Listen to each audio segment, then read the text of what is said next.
अवधूत चिंतन श्री गुरुदेव दत्त।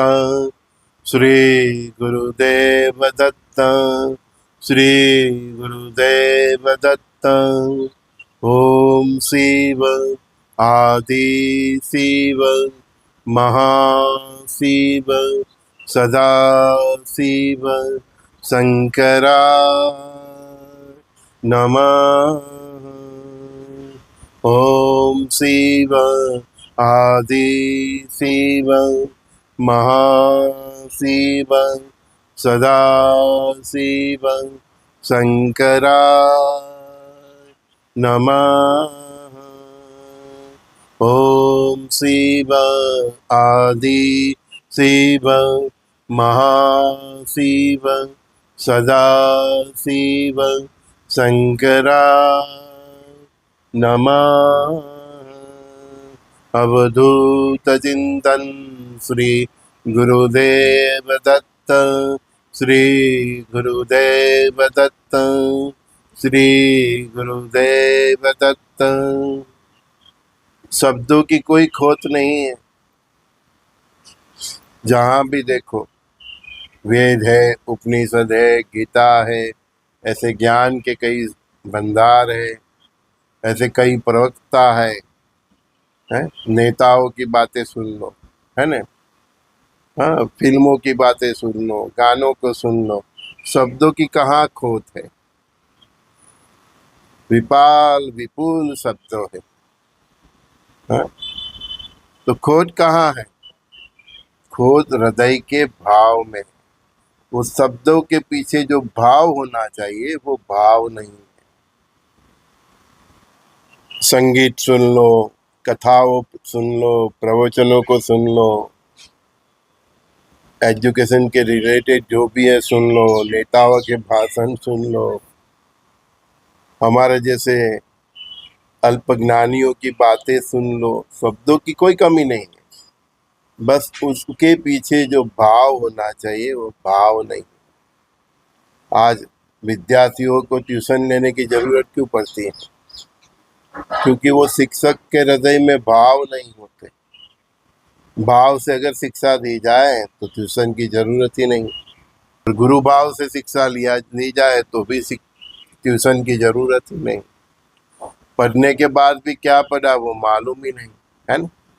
ये कमियां क्यों हैं? क्योंकि जो भी शब्द है, चाहे शिक्षण से ले संगीत तक हो, आध्यात्मिक तक हो, भाव की कमी है।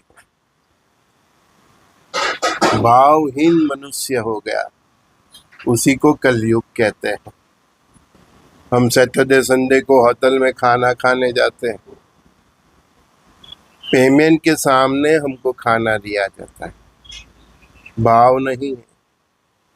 भाव नहीं है, इसीलिए घर पे आके फिर वापस हम किचन में जाके कुछ खाने की कोशिश करते हैं। क्योंकि पकाने वाला भी उसके प्राइस के हिसाब से ही दिखता है, उसके मुनाफे के हिसाब से ही पकाता है। कई बार पकाने वाले की खुद की पवित्रता नहीं होती, उसकी मानसिक स्थिति बराबर नहीं होती, है ना। तो और माता का प्यार देखो, दाल रोटी में भी संतुष्टि होती आती। तो यही भाव है, और यही भाव को हमें प्राप्त करना है। स्वाद के लिए मनुष्य चाइनीज फूड से लेके इटालियन फूड तक गया, वो घूमता ही रहता है। आज ये खा लिया, कल वो खा लिया, पिज्ज़ा खा लिया, बर्गर खा लिया, चाइनीज खा लिया, इटालियन खा लिया, लेकिन उसको संतुष्टि नहीं होती है। क्यों? इसी कारण, क्योंकि बनाने वाले में भाव नहीं होता, वो बिजनेस होता है। कैसे भी करके कुछ भी उल्टा सीधा डाल के उसको स्वादिष्ट बनाने के चक्कर में होता है। भाव नहीं होता कि ऐसा मैं खाना खिलाऊंगा तो खाने वाले की क्या हालत होगी। कल एक दोस्त से मिलना हुआ तो बोला, मेरा बेटा 2-3 साल यूएसए रहा, इतना ब्रेड चबाया है कि इंडिया आया तो ब्रेड को छूता भी नहीं। हाँ, माँ की रोटी में कितना प्यार होता है वो अनुभव से मालूम होता है। आज आपको हर दिन सुबह शाम दोपहर माँ की रोटी मिल रही है, उसकी आपको वैल्यू नहीं है। जब आप परदेश जाते हो, माँ की बनाई हुई चपाती रोटी और सब्जी के लिए आप तरस जाते हो, तब माँ का प्यार, उसका भाव आपको मालूम पड़ता है। गुरु महाराज इसीलिए कहते थे कि अनुभव से ही ज्ञान पिलाओ। परमात्मा आपको अनुभव से ही ज्ञान पिलाते। परदेश में पैसा है लेकिन भाव नहीं, टोटली मैकेनिज्म है। वो मैकेनिज्म के आप एक पार्ट्स हो, जैसे कोई गाड़ी का इंजन होता है ना, उसका एक पार्ट्स होता है, तो वो मैकेनिज्म के आप पार्ट्स हो। परदेश में जो भी लाइफ स्टाइल, मैकेनिज्म बिगड़ गया, पार्ट्स की कोई वैल्यू नहीं। पार्ट्स बिगड़ गया, मैकेनिज्म की कोई वैल्यू नहीं, है ना। और यहाँ भाव से जिंदगी चलती है।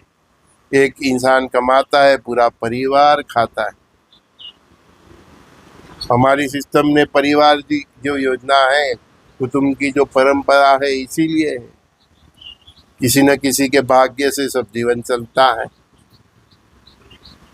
मालूम नहीं पड़ता कि गरीबाई क्या है। जब से ये डिवाइड एंड रूल का जमाना आ गया, तब से परिवार टूट गया है।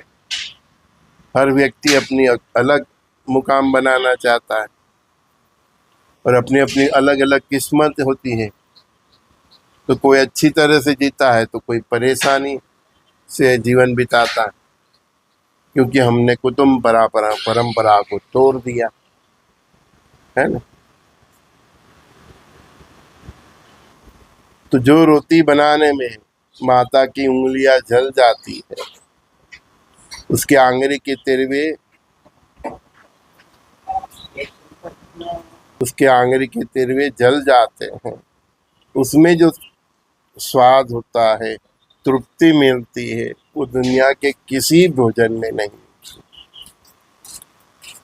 स्वाद मिलता है अनोखा, लेकिन तृप्ति नहीं मिलती।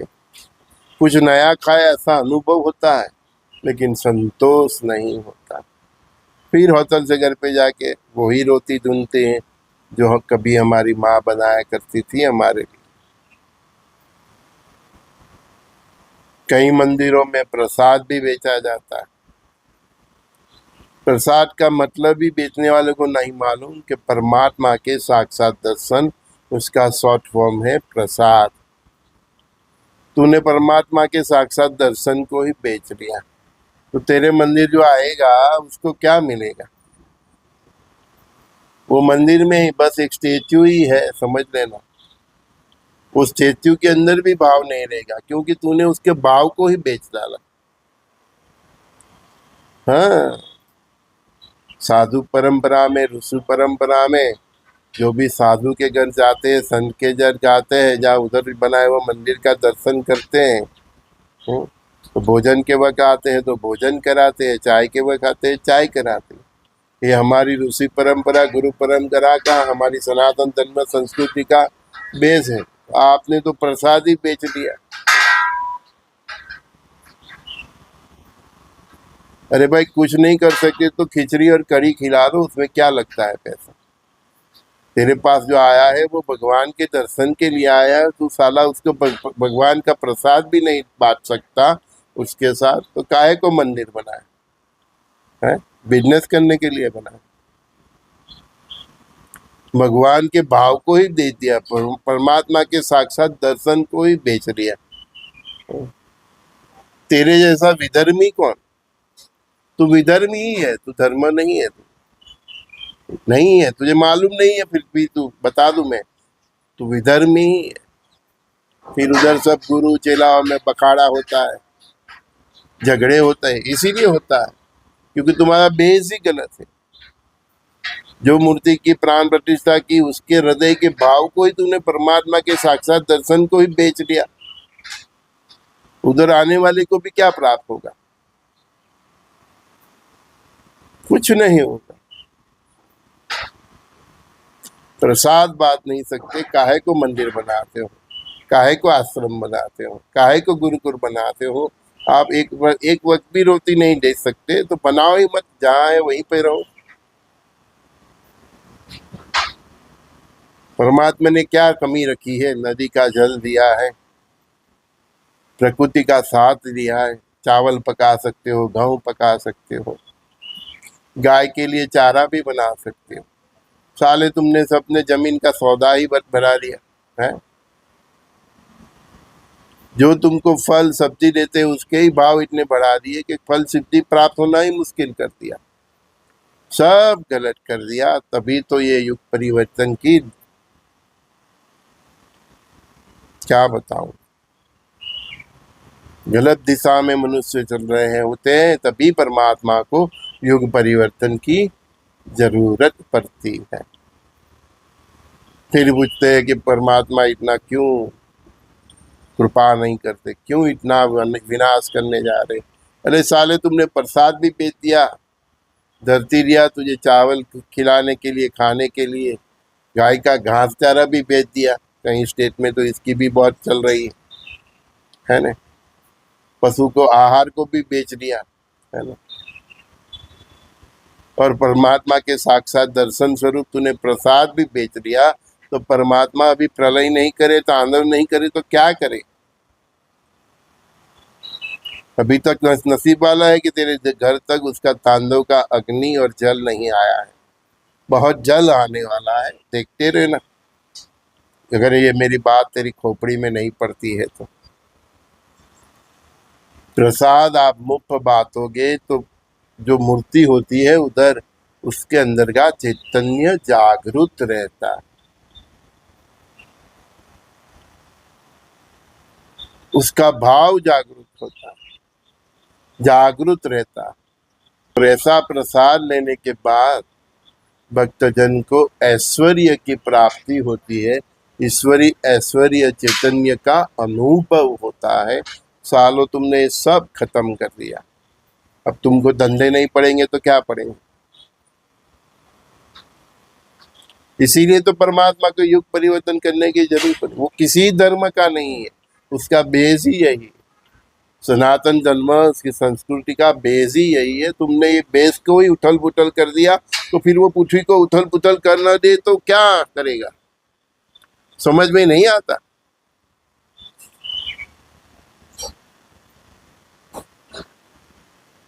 भावहीन थई धरती, भावहीन थयो मनुष्य, भावहीन भोजन नहीं, संजू माती खाए मनुष्य। भावहीन हुई धरती, भावहीन हुआ मनुष्य, भावहीन भोजन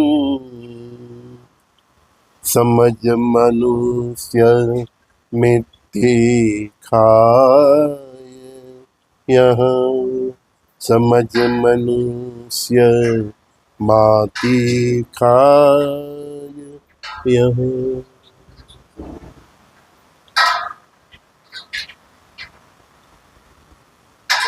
प्रसाद का क्या महत्व है उसका एक एग्जाम्पल दो। शिगांव के श्री गजानन महाराज ने जब लोकमान्य तिलक के ऊपर दिक्कत आई थी तो उसके चेले चपाते गजानन महाराज को मिलने आए थे कि बचा लो उनको। तब गजानन महाराज ने उसके पास पड़ा था जो एक सूखा 2 दिन से सूखा हुआ रोटला था, मतलब रोटी बोल सकते हैं। वो रोटी उस लोकमान्य तिलक के चेले चपाते को दिया, बोला ये तिलक को दे देना। तो वो लोग लेके मानले जेल जो बर्मा में थी, वो रोटला उनको दिया। वो रोटला खाने के बाद ही उन्होंने गीता के ऊपर भाष्य, गीता का रहस्य को उजागर किया था। आपको वो पुस्तक मिल जाएगी लोकमान्य, उसको सुनना, बहुत गहराई से गीता के ऊपर उन्होंने अपना पक्ष रखा है, विवेचन रखा। तो स्वयं शिव स्वरूप गणपति गजानन महाराज ने कि ये जो भाव से जो उसको रोटी दी, वो रोटला दिया, वो रोटले की कितनी ताकत है। यही मैं बात कब से समझा रहा हूँ कि आप प्रसाद को बेचो मत, उसमें परमात्मा की सभी शक्ति होती है। जब आप बेचने लगते हो तो वो मूर्ति से वो परमात्मा की शक्ति, वो भाव, उनका हृदय ही गायब हो जाता है। केवल एक मिट्टी का वो एक स्टेच्यू रह जाता है। फिर उधर प्रार्थना करो, बंदगी करो, आरती करो, कुछ प्राप्त नहीं होता। उसमें कुछ होगा तो आपको प्राप्त होगा नहीं। फिर बोलते हैं हम मंदिर जाते हैं तो कुछ हमारा तो कुछ होता नहीं, कैसे होगा? साले वो लोग ने प्रसाद ही बेच दिया है। खिचड़ी कढ़ी भी नहीं खिला सकते। वो जलाराम वाले से, वीरपुर वाले से सीखो, है ना। जो भी आता है उसको खिचड़ी और कढ़ी खिलाता है, मतलब परमात्मा का भाव देते हैं। परमात्मा का साक्षात दर्शन वो प्रसाद के स्वरूप में होता है, और वो खाने वाले का अपने अपने तरीके से कल्याण होता है। देखो गणपति दादा भी आ गए। संजय दस्ती का प्रातःकाल के सत्संग में सभी दोस्तों को प्रणाम। आप जहाँ भी हो, मंदिर के ट्रस्टी हो, व्यवस्थापक हो, जो भी हो, मेरी ये बात को थोड़ा ग्रहण करना। रूसी परंपरा में जो है, हमारी संस्कृति में जो है, मैं वो सिखाता हूँ। चाहे कुछ भी करो, कैसे भी अरेंज करो, प्रसाद दो तो मुफ्त ही दो, तभी वो देवी शक्ति उसमें रहेगी, नहीं तो वो मूर्ति रह जाएगी। उधर आने वाले का भी कुछ नहीं होने वाला है। प्रसाद मतलब परमात्मा का साक्षात दर्शन। अगर आप ट्रस्टी है, मोबी है, मठ के वो है, तो आपको ये बात अपनानी चाहिए। वही हमारा सनातन धर्म का बेस है। जब तक आप प्रसाद बांटते होगे तब तक वो जो मूर्ति के अंदर जो देवत्व है, चैतन्य स्वरूप है, वो जागृत रहेगा। अदरवाइज वो केवल पत्थर की मूर्ति हो जाएगी। संजय दस्ती का सभी दोस्तों को बहुत बहुत प्यार। श्री गुरुदेव दत्त कृष्णम वंदे जगत गुरु। एक रहो, नेक रहो, सबके दिलों में रहो।